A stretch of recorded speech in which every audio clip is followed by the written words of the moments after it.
우리는 지난주 엘라 골짜기에서 내가 할 수 있는 일이 무엇인가에 대해서 함께 나누었습니다. 여러분, 한 주 동안 내가 서 있는 이 엘라 골짜기 자리에서 무엇을 할 수 있었는지 매 순간마다 돌아보셨는지요? 지금 여러분이 서 있는 그 자리가 바로 엘라 골짜기입니다. 믿음의 결단이 필요한 순간, 그리고 그 두려움이 엄습해오는 자리입니다. 그래서 지난 금요일 날 우리는 이 모든 싸움에서 믿음이 이긴다라는 것을 다시 한 번 더 선포하였습니다. 엘라 골짜기에서 사울 왕과 이스라엘 군사들은 2m 70cm가 되는 거인 골리앗 앞에 서 있었습니다. 그들은 그 골리앗을 바라보며 두려움에 사로잡혀 있었죠. 저걸 어떻게 우리가 이기냐며 우리의 힘으로 안 된다라고 여기며 누구도 나서지 않았습니다. 심지어 리더인 사울조차도 나를 따르라고 용기 있게 나서지 못하고 숨어 있었습니다. 이러한 상황 가운데 그 누구도 시도해 보려는 사람조차 보이지 않았죠. 누가 칼을 들어보려 하면 골리앗의 칼을 휘두른 것을 보고 겁을 먹고 도망치기 바빴습니다. 그때 그들 속에 소년 다윗이 등장했습니다. 다윗은 숨기 바쁜 군사들과 관망만 하고 있는 형들을 바라보며 마음이 답답했을 것 같습니다. 그런데 오히려 형들은 다윗을 보고 내가 뭘 안다고 나서냐며 그를 교만하다라며 질책하였습니다. 그럼에도 다윗은 물러나지 않았습니다. 그는 자신을 억누르는 모든 시선과 자신을 조롱하는 골리앗을 이겨내며 하나님의 이름을 모욕하는 골리앗 앞으로 나아갔습니다. 여러분, 생각해 보세요. 모든 것이 불가능해 보이는 상황이지만 그 상황이 다윗을 붙잡지 못했습니다. 사람들이 내뱉는 비난과 조롱도 다윗을 막지 못했습니다. 다윗을 움직이게 하는 힘은 단 하나였습니다. 만군의 여호와의 이름이었습니다. 그 이름의 능력을 여러분 믿으십니까? 아멘입니다. 시인 송명희 씨가 작사한 예수 그 이름이라는 곡이 있습니다. 여러분, 이 곡을 우리가 금요일 함께 나눴으면 좋겠습니다. 그녀는 그 곡에서 이렇게 표현합니다. 예수의 이름 속에 있는 그 풍부한 사랑을 설명할 수 없어서 그 이름은 내게 있는 귀한 비밀이라고 표현하였습니다. 모든 사람에게 이 비밀스러운 예수의 이름이 주어졌습니다. 그러나 어떤 사람은 그 이름을 숨기면서 살아가고 어떤 사람은 숨길 수가 없어서 그 이름의 능력을 드러내고 나타내는 삶을 살아가기도 합니다. 다윗이 바로 그 후자였습니다. 저는 이렇게 믿음으로 여러분을 축복하고 싶습니다. 그 이름의 풍부함을 드러내는 사람이 바로 저와 여러분이 되시기를 축원합니다. 아멘. 이제 우리는 이 엘라 골짜기에서 다윗의 위대한 승리 이후에 다윗과 요나단의 마음을 하나로 이룬 이 시선이 무엇인지 말씀을 통해서 한번 상고해 보기를 원합니다. 여러분, 하나된 마음, 한 마음이란 것은 하나로 합친 마음으로 마음이 모여 이루어지는 덩어리라는 뜻으로 국어 사전에서는 설명하고 있습니다. 그렇다면 하나된 가정, 하나된 교회는 여러분 어떤 모습일까요? 그래서 제가 한 5가지로 한번 정리해 보았는데, 첫째는 사랑과 존중이 넘치는 가정과 교회입니다. 가장 기본적인 것이지만 가장 중요한 토대입니다. 서로를 귀하게 여기고 말 한마디에도 존중이 담긴 곳, 그곳이 바로 하나된 공동체입니다. 둘째는 비전과 가치가 공유되는 가정과 교회입니다. 가정이나 교회가 어디로 가야 하는지 그 방향과 중심 가치가 분명할 때 우리는 함께 걸어갈 수 있습니다.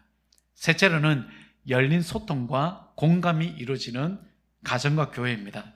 생각과 감정을 솔직하게 나누는 지금 그 훈련들을 여러분 하고 있죠. 근데 이거 할 때마다 힘드실 거예요. 왜냐하면 자신의 생각과 감정을 토론하는 것은 쉬운 것이 아닙니다. 이것이 긍정적으로 나타나지만 부정적으로 나타나는 경우도 있거든요.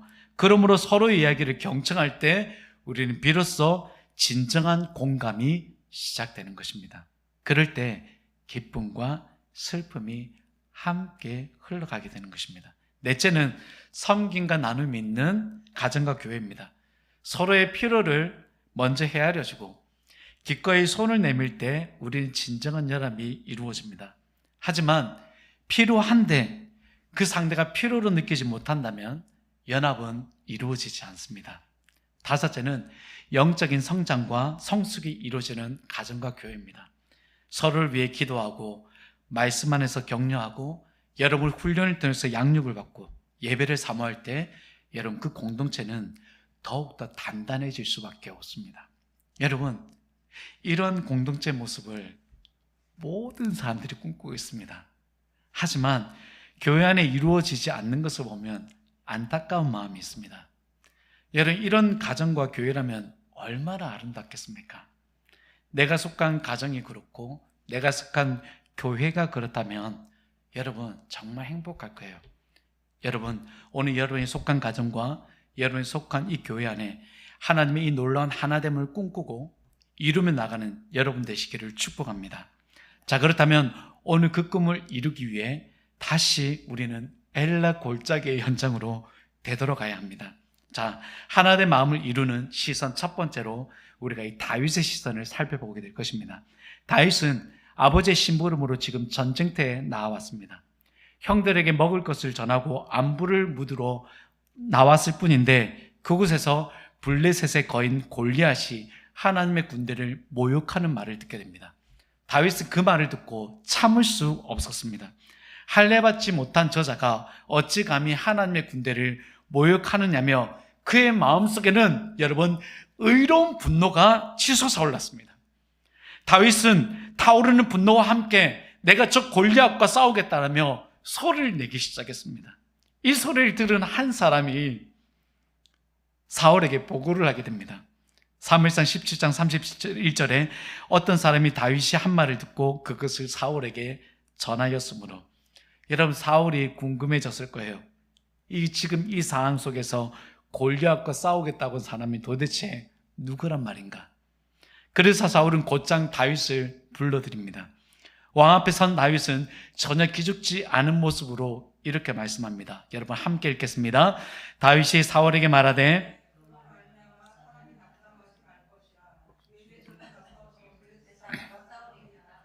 아멘. 여러분 모두가 낙담할 수 있는 상황에서 다윗은 낙담하지 않는 사람으로 나타나 보이기도 하지만 또 다르게는 낙담할 필요가 없다라고 하면서 낙담한 사람을 위로하고 권면하며 내가 앞장서서 싸우겠다고 말합니다.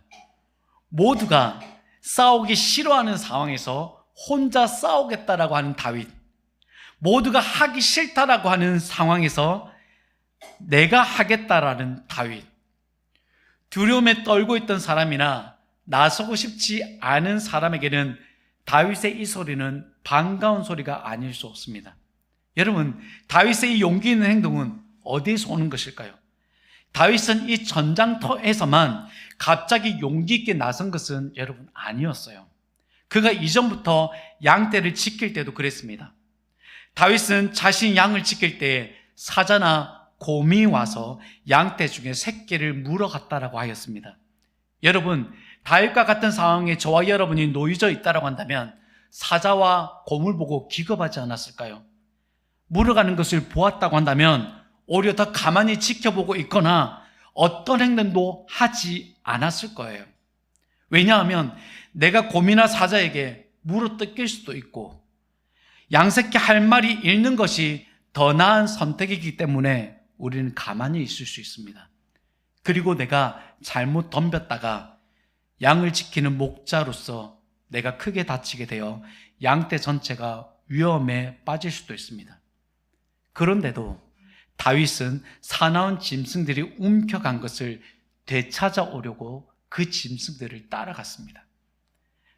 사무엘상 17장 35절을 보면 내가 따라가서 그것을 치고 그 입에서 새끼를 건져내었고 그것이 얼마나 나를 해하고자 하면 내가 수염을 잡고 그것을 쳐 죽였나이다 라고 말하고 있습니다. 다윗은 자신에게 맡겨진 양 한 마리도 빼앗길 수 없다라는 마음으로 따라가 싸웠습니다. 사자나 곰이 물고 가면 쫓아가서 척 치고 입에서 빼내오며 자기를 해치려 든다면 여러분 그 수염을 잡아 쳐 죽였습니다. 그럼 이렇게 물을 수 있죠. 도대체 다윗은 눈에 뵈는 게 없는 사람인가? 이렇게 무모한 행동을 어떻게 할 수 있는가라는 것입니다. 여러분, 그 답이 바로 여기 있습니다. 사무엘상 17장 37절 함께 읽겠습니다. 또 다윗이 이르되 여호와께서 나를 사자의 발톱과 곰의 발톱에서 건져내셨은즉 나를 이 블레셋 사람의 손에서도 건져내시리이다. 아멘. 다윗은 이 위험한 상황만을 주시한 것이 아닙니다. 자신을 건져내어 주시는 하나님을 보았고 자신과 함께 하시는 하나님께 시선을 두었습니다. 그 증거로 사울 곁에 있었던 한 소년이 이렇게 말했었죠. 하나님이 그와 함께 계시더이다. 여러분, 다윗이 사자와 곰을 본 것은 사실이에요.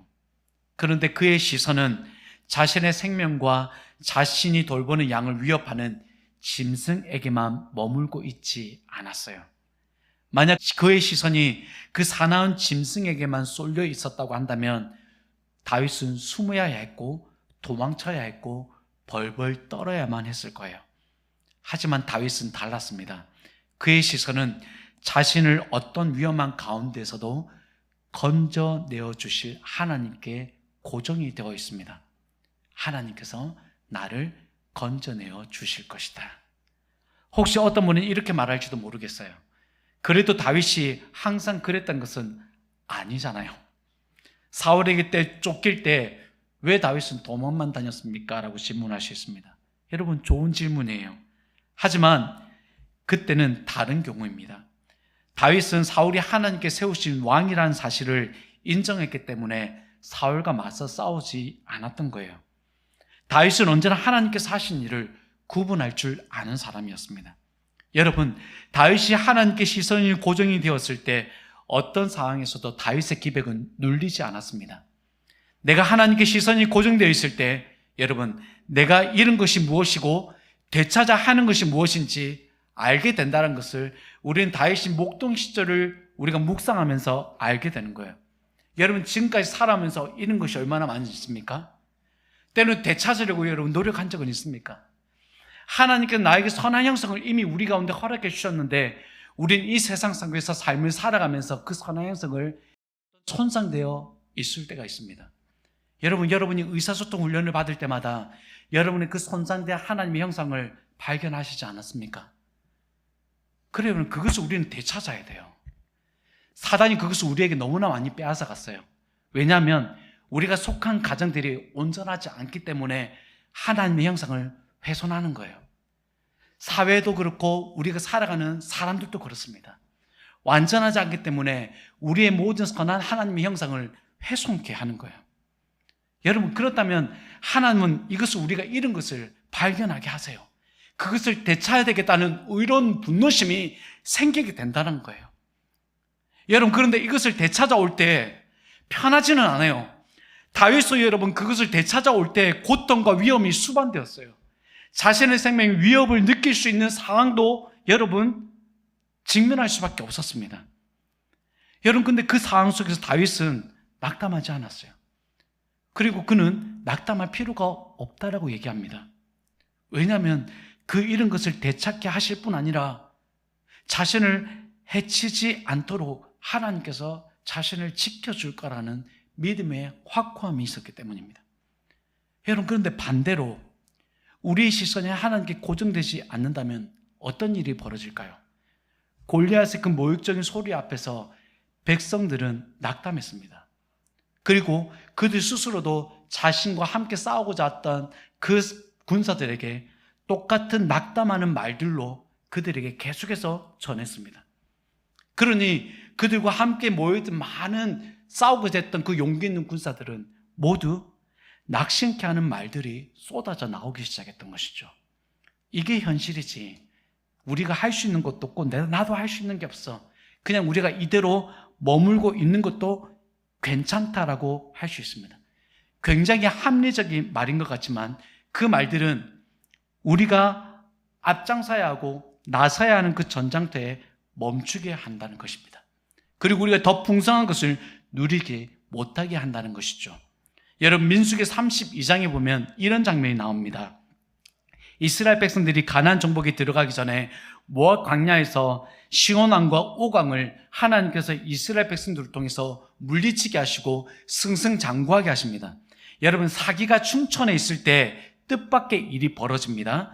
갓 지파와 루벤 지파가 자기들의 목축을 잘 기를 수 있는 적합한 비옥한 모압 평지의 땅을 바라보면서 자신들이 정복한 요단 동편 지역에 머물기를 모세에게 요청합니다. 여러분, 민수기 32장 5절 말씀 함께 읽겠습니다. 또 이르되 우리가 만일 당신에게 은혜를 입었으면 이 땅을 당신의 종들에게 그들에게 소유로 주시고 우리에게 요단강을 건너지 않게 하소서. 여러분, 가축대가 많았던 갓과 루벤 지파의 입장에서는 합리적인 요청이었어요. 하지만 모세는 이 두 지파의 요구가 다른 지파들에게 낙심케 되는 요인이 될 거라는 것을 예측하여서 이렇게 반문하였습니다. 너희가 어찌하여 이스라엘 자손에게 낙심하게 하여서 여호와께서 그들에게 주신 땅으로 건너갈 수 없게 하려 하느냐. 모세는 두 지파의 요구를 듣자마자 예전 일을 떠올린 거예요. 12명의 정탐꾼 중에 10명의 부정적인 말 때문에 온 백성이 극심한 낙심에 빠졌던 그때를요. 이들의 말이 실용적이지만 앞으로 점령해야 할 땅을 두고 백성들이 큰 낙심에 이르게 할 수 있는 말이란 것을 모세는 바로 예측할 수 있었습니다. 만약 이 두 지파의 요구로 백성들이 낙심하면 이전과 같은 일들이 똑같이 되풀이되게 됩니다. 그들은 다시 광야를 돌게 되고 하나님의 징계를 당면하게 되는 것이죠. 모세는 이와 같은 실수를 반복하지 않으려고 이 두 지파를 향하여 반문한 거였습니다. 모세의 반문을 통하여 두 지파는 자신들의 말이 잘못된 것인 줄 깨닫고 마음을 돌이켰습니다. 그리고 이렇게 말했습니다. 우리가 먼저 백성들보다 앞서 나가 싸우겠습니다. 전쟁이 끝날 때까지 우리가 다시 이곳으로 돌아오지 않겠습니다라고 모세 앞에 결심을 합니다. 여러분, 우리의 시선이 어디에 고정되어 있느냐에 따라 나의 말 한마디가 나 자신과 공동체에게 긍정적 영향을 미칠 수 있고 낙담을 미치게 하는 영향을 줄 수 있습니다. 여러분, 다윗은 늘 하나님께 시선을 두었습니다. 그가 골리앗 앞에서 어떻게 선언했습니까? 또 여호와의 구원하심이 칼과 창에 있지 아니함을 이 무리에게 알게 하리라. 전쟁은 여호와께 속한 것인즉 그가 너희를 우리 손에 넘기시리라라고 말하고 있습니다. 여러분, 이 고백이 정말 대단한 겁니다. 이 전쟁의 승패는 골리앗과 대등하게 싸울 수 있는 적법한 자가 나와야 합니다. 다르게는 그와 더불어 상대가 갖추고 있는 무기를 모두가 들고 있어야 합니다. 하지만 다윗은 알고 있었어요. 이스라엘이 블레셋처럼 그 무기를 갖출 수 없다라는 사실과 블레셋의 진영에 있는 그 거인 골리앗처럼 대등한 조건을 갖추고 있는 사람이 자신의 이스라엘 백성들 가운데 찾을 수 없다는 것을 알고 있었습니다. 그래서 다윗은 이 전쟁에서 가장 중요한 것은 적법한 사람이 나타나는 것도 아니고 훌륭한 무기를 갖추는 것이 아니라 이 전쟁이 하나님께 속한 전쟁이라는 확신이었습니다. 이 같은 확신은 이 사실이 틀림없이 블레셋 진영에게 하나님이 살아계신다는 것을 알릴 수 있는 기회라는 것을 다윗은 확신할 수 있었습니다. 여러분, 이것이 블레셋뿐만이 아니라 벌벌 떨고 있는 이스라엘 백성들에게도 알릴 수 있는 절호의 기회였습니다. 우리에게도 다윗과 같은 확신이 없으면 불합리한 상황만 받아들인 채 어떤 움직임도 이루지 못하고 그 자리를 우리는 회피할 거예요. 이것이 하나님께 속한 전쟁이라는 것을 우리가 확신하게 된다면 다윗처럼 이 전쟁의 승리를 하나님께서 우리의 손에 넘기실 거라는 것을 오늘 저와 여러분의 입술을 통해서 고백하게 될 것입니다. 여러분, 이 고백이 단지 다윗의 외침이 아니기를 바랍니다. 나 개인의 삶에도 우리의 가정에도 또한 우리의 교회에도 하나님께 승리를 넘겨주실 것이라는 믿음이 이루어지기를 축복합니다. 그런데 여러분, 여기서 한 가지 더 흥미로운 점이 있습니다. 물맷돌은 다윗만 쓸 수 있는 무기가 아니었어요. 그 시대 때 이스라엘 병사들도 물맷돌을 사용하는 사람들이 있었어요. 그런데 왜 아무도 안 나갔을까? 모든 시선이 골리앗에게 고정되어 있기 때문이에요. 저건 안 돼, 저건 불가능해라는 생각이 그들의 손과 발을 묶어버린 거예요. 골리앗의 갑옷을 생각해 보십시오. 그가 썼던 투구와 바늘처럼 촘촘한 갑옷, 그리고 다리 보호대까지 노수로 무장했습니다. 여러분, 물맷돌로 골리앗에게 해를 가할 수 있는 도구로 여기지 않다라는 생각들이 이 이스라엘 군수가 한 건데 확연하게 퍼져 있었던 거예요. 그런데 다윗은 물맷돌을 가지고 달려갑니다. 골리앗도 다윗을 향하여 달려옵니다. 다윗은 그 가운데 물매를 돌리고 돌을 날립니다. 그 속도가 여러분 얼마나 빠른일까요? 물매를 돌려서 던지는 속도가 여러분 240km가 한다면 다윗이 달리는 속도와 골리앗이 오는 속도와 그리고 물매를 돌리는 속도를 합친다면 240km 이상의 속도로 골리앗에게 그 돌이 날아갔다면 골리앗이 피할 수 없었을 거예요. 그래서 여러분 그 돌은 정확히 골리앗의 이마 한중앙에 박혔다라고 성경은 기록하고 있습니다. 여러분, 이것이 우리는 물맷돌의 기술이라고 말할 수 있습니다. 그런데 여러분, 이것은 다윗이 하나님께 시선을 둔 믿음의 정확성이었어요. 하나님을 향하여 둔 다윗의 시선 이 하나가 여러분 놀라운 일들을 이루었습니다. 그런데 여러분, 이것이 여기서 끝난 것이 아니라 요나단의 마음과 한 마음을 이루게 하는 하나의 배경으로 자리 잡은 것이에요. 다윗의 승리로 끝난 이 싸움에 유독 감명을 받은 한 사람이 바로 요나단이었습니다. 다윗이 싸움을 이기고 돌아와 사울 왕과의 접견을 마치고 요나단의 마음이 다윗의 마음과 하나가 되었다고 말하고 있습니다. 여러분 18장 1절 말씀 함께 읽겠습니다. 다윗이 사울에게 말하기를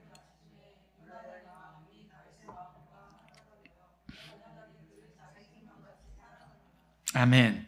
여러분, 요나단의 마음과 다윗의 마음이 하나가 될 수 있는 상황인 줄 보이십니까? 여러분, 하나가 될 수 없는 상황이에요. 사울이 다윗에게 왕위를 물려줄 거라는 것을 여러분 상상하십니까? 아니라는 거 알고 있잖아요. 사울은 자신의 혈통인 요나단에게만 왕위를 물려줄 생각을 하고 있어요. 지금 골리앗을 무찌른 다윗을 기뻐하지만 왕위를 내어줄 생각은 사울에게는 전혀 없습니다. 그리고 다윗이 여러분 그 전쟁 이기고 나서 사람들에게 칭송을 받기는 하지만 그 다윗의 모습은 요나단에게 있어서는 경쟁자로 나타난 거예요.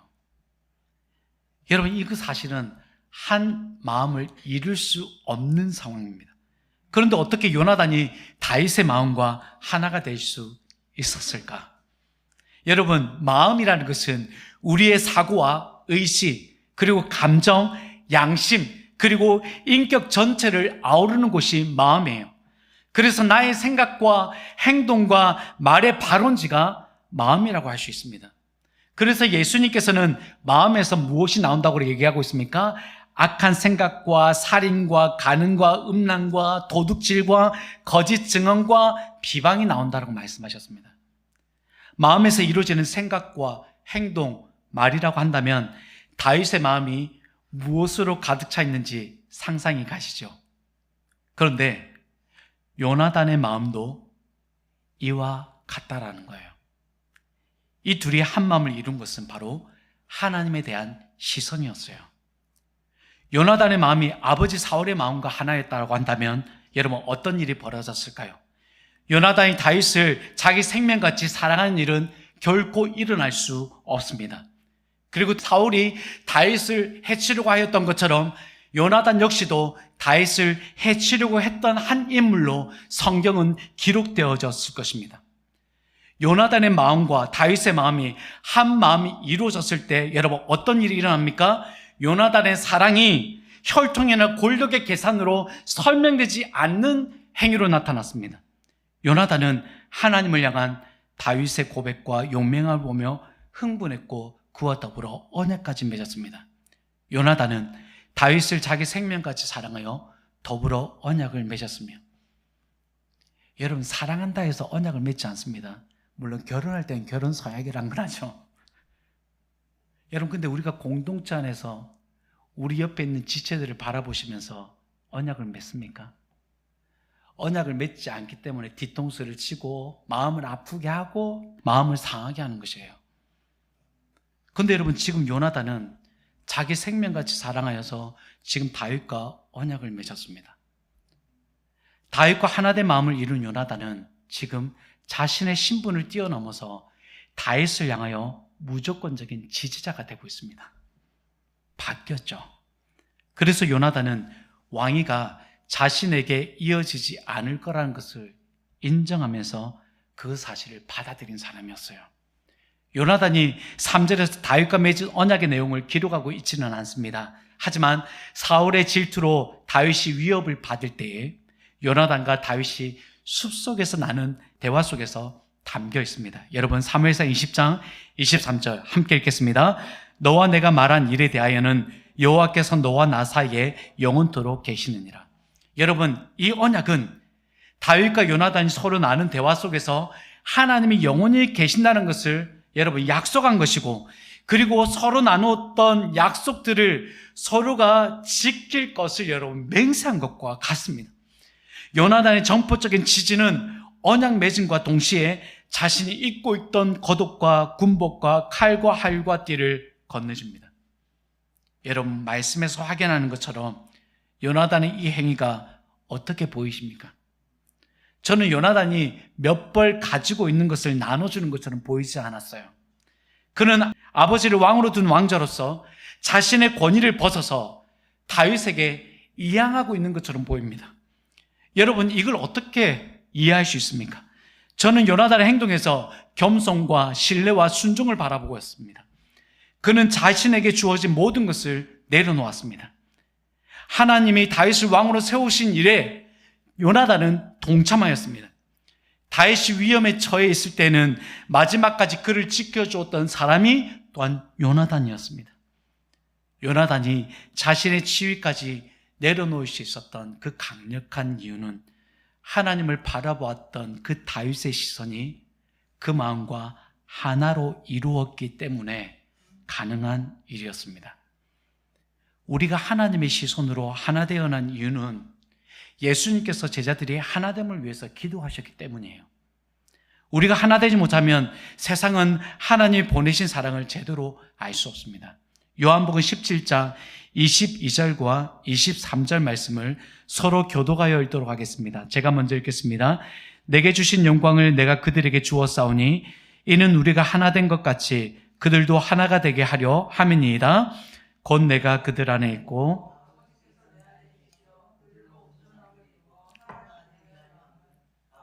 나를 보내신 것과 또 나를 사랑하신 같이 그들도 사랑하신 것을 세상으로 알게 하려 함이로소이다. 아멘. 예수님께서 제자들의 하나됨을 기도하신 이유는 그들로 온전하게 하고 세상으로 인하여 하나님께서 예수님을 보내신 것과 하나님께 세상을 사랑한다는 것을 알게 하기 위함이었습니다. 예수님의 기도가 이루어지지 않고 제자들이 하나 되지 못한다면 제자들의 믿음의 증거가 약하여지고 그로 인해 제자들의 삶 속에서 분열이 일어나고 자신의 신앙을 갉아먹히게 됩니다. 사랑하는 성도 여러분, 말씀을 맺겠습니다. 오늘 우리는 다윗과 요나단의 시선이 한 마음을 이룬 아름다운 이야기를 통해서 우리 교회뿐 아니라 모든 교회가 간절히 소망하는 한 마음을 어떻게 이룰 수 있는지 살펴보았어요. 이들의 관계가 이토록 견고하고 아름다울 수 있었던 비결은 바로 하나님께 고정된 시선 때문이었어요. 그들은 각자의 유익이나 세상의 명예의 시선을 빼앗기지 않았고 오직 하나님의 뜻과 주권에 그들의 눈과 마음을 고정하였습니다. 그 결과 다윗은 불가능한 골리앗과의 싸움에서 나설 수 있었고 요나단은 왕위를 내려놓는 희생까지 감내하면서 다윗을 자기 생명처럼 사랑할 수 있었습니다. 그리고 다윗은 그 사랑을 바탕으로 견고한 믿음의 길을 걸어갈 수 있었습니다. 사랑하는 성도 여러분, 우리의 가정과 교회를 돌아보십시오. 우리 모두도 각자의 생각과 뜻이 달라요. 걸어온 길도 다릅니다. 하지만 다윗과 요나단처럼 우리가 오직 한 분이신 예수 그리스도께 우리의 시선을 고정할 수만 있다면 우리 공동체는 놀랍도록 변화될 것입니다. 우리의 편협된 시선을 버리게 되고 하나님의 시선으로 나와 서로를 바라보게 되며 우리를 그리스도 안에서 한 몸 되게 하신 언약 위에 굳게 서게 하십니다.